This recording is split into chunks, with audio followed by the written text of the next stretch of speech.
Hello beautiful people, it's Kianna.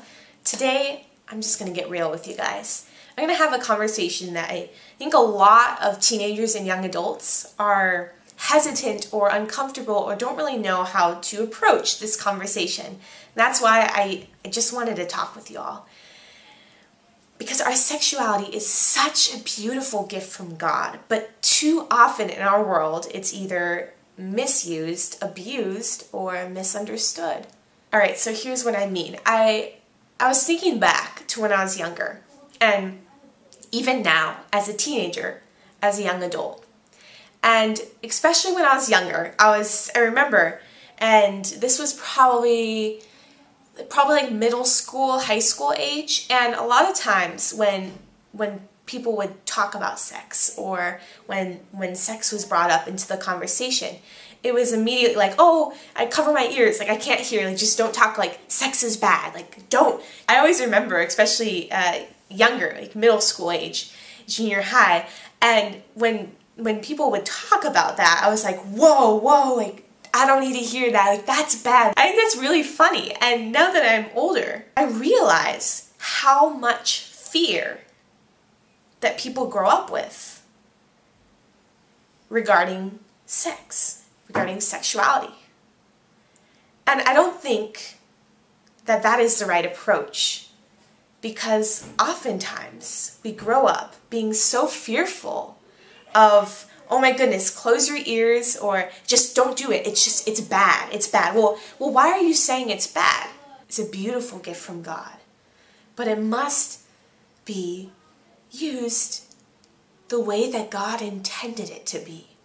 There's a huge difference, and we as teenagers, as young adults, as adults, need to be having that conversation more.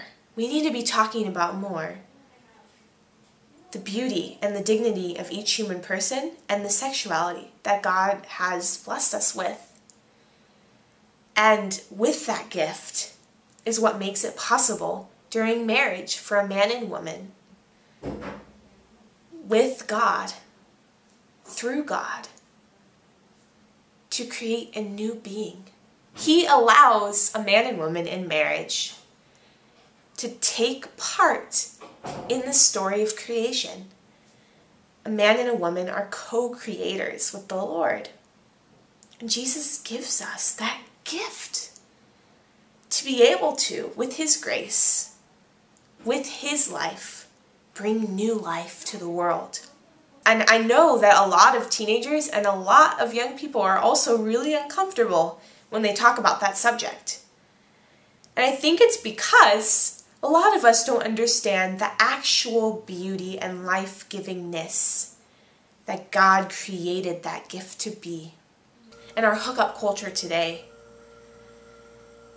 it's normalizing teen sex. It's making it seem like it is okay to hook up with someone on the first date. And you see, whether you've been dating someone for one day, 5 years, or 50 years, no matter how close you are to that individual or how much you think you are in love,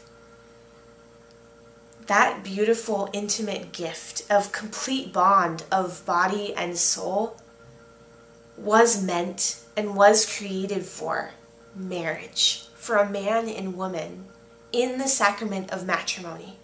And that is why in marriage, a man and a woman, through their love, vow to be open to new life.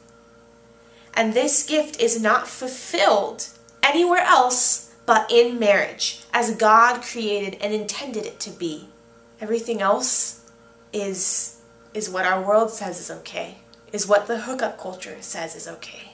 Just to summarize, number one, the topic of sex shouldn't be something that causes fear or causes you anxiety, or things that you just have to close your ears. You can't hear anything about it, like it's just sinful to hear.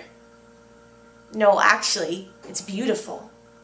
That brings us to number two. It's beautiful when it's used in the right context, and that is in marriage. That is in the fruitfulness of the bonding between a man and a woman, in which Jesus Christ is in the center. And number three, sex is being misused, abused, and misunderstood today through the hookup culture and through many other ways in our world today. And I think that it's important for us to recognize that it is being misused. And how can we respond to that? Alright, beautiful people, if you have any questions about this topic or other topics, please leave them in the comments down below. If not, I will see you all in my next video. Bye, guys!